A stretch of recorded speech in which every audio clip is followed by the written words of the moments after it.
Enfin, le FC Barcelone va réaliser le rêve de tous les supporters du Barça. Et tout ça en faisant le coup du siècle qui va nous permettre de recruter le meilleur joueur au monde actuellement. C'est un joueur qui rêve de jouer pour le FC Barcelone depuis qu'il est gosse. Croyez-moi que vous allez être vraiment choqués quand vous allez écouter la nouvelle. Vous allez être hype. Bougez pas, je vous explique tout.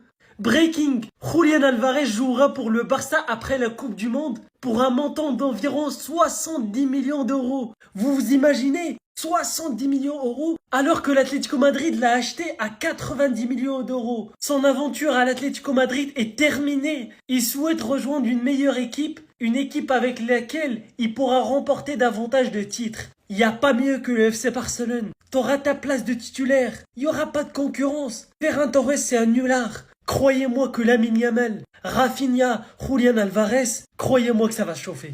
Au lieu de marquer 100 buts dans la saison, on marquera 200 buts. En tout cas, dites-moi ce que vous en pensez de cette nouvelle. Passez une bonne soirée.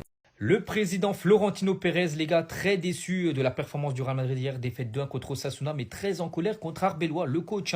Donc Pérez serait très en colère après la défaite du Real Madrid suite aux décisions d'Arbeloa contre Osasuna par rapport à son coaching. Mais en tout cas, Álvaro Arbeloa, donc le coach actuellement du Real, donc en conférence de presse, est-ce qu'il est dévasté par la défaite? Non, pas du tout. La Liga est encore très longue.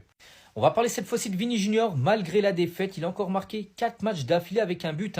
Donc il est actuellement sur une série de 4 matchs avec au moins un but, ce qu'il a fait 4 fois dans sa carrière jusqu'à présent.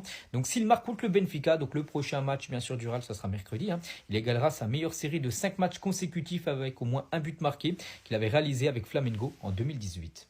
Et à noter les gars, Vini avec son nouveau but inscrit, donc regardez là en gros c'est tous les joueurs du Real Madrid, tous ceux qui ont été décisifs, même Courtois il a été décisif avec une passe D cette saison. Mais Vini les gars, donc il a inscrit son 12e but, il a délivré aussi 11 passes D sur cette saison.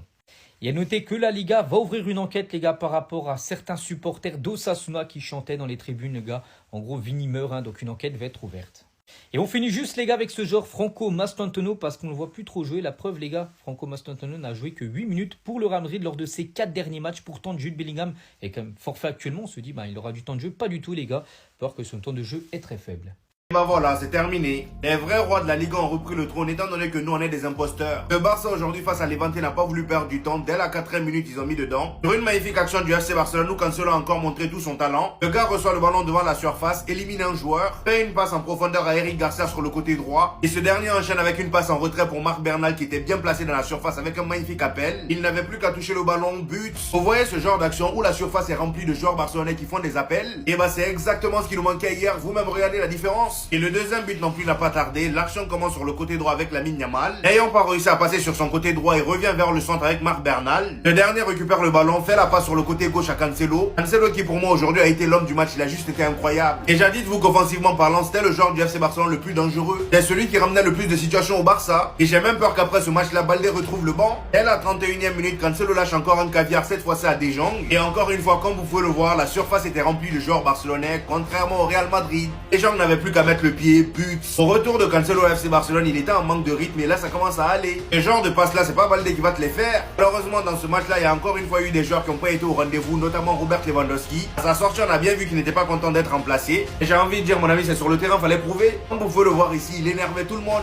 Lamine Yamal également, c'était pas son meilleur match, mais il était au-dessus des autres offensifs. Dani Olmo c'était le néant total, Rafinha n'a pas été au rendez-vous non plus. Et défensivement, top performance d'Eric Garcia qui a été auteur d'une passe D. Gérard Martin et Jules Koundé, très gros match de leur part également. Sans oublier Juan Garcia qui a encore une fois fait des arrêts importants. Bref, le Barça repasse premier. Tu abandonnes ta défense. Je le répète encore. Actu foot les gars, on commence avec le FC Barcelone donc qui s'est imposé 3-0 face à l'équipe de Levante. Donc voilà, le Barça reprend la tête du championnat les gars, donc, avec un point d'avance sur le Real Madrid.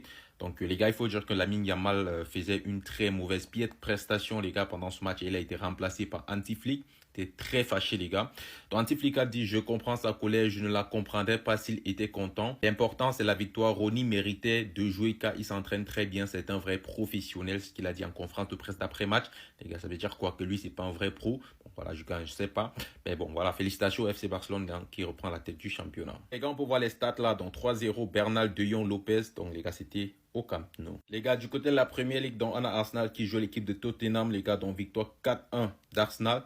Là, on peut voir les différents buteurs. Doublé de Gyökeres, doublé de Eberechi Eze, les gars, du côté de Tottenham. C'est Kolo Muani, le Français, qui va marquer. Notez, les gars, qu'avec cette victoire, Arsenal prend donc provisoirement 5 points d'avance sur l'équipe de Manchester City.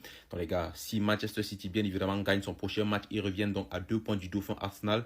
Parce que là, les gars, c'était le 28e match d'Arsenal. Hein, donc, Manchester City qui n'a joué que 27. Donc, ils ont un match en retard.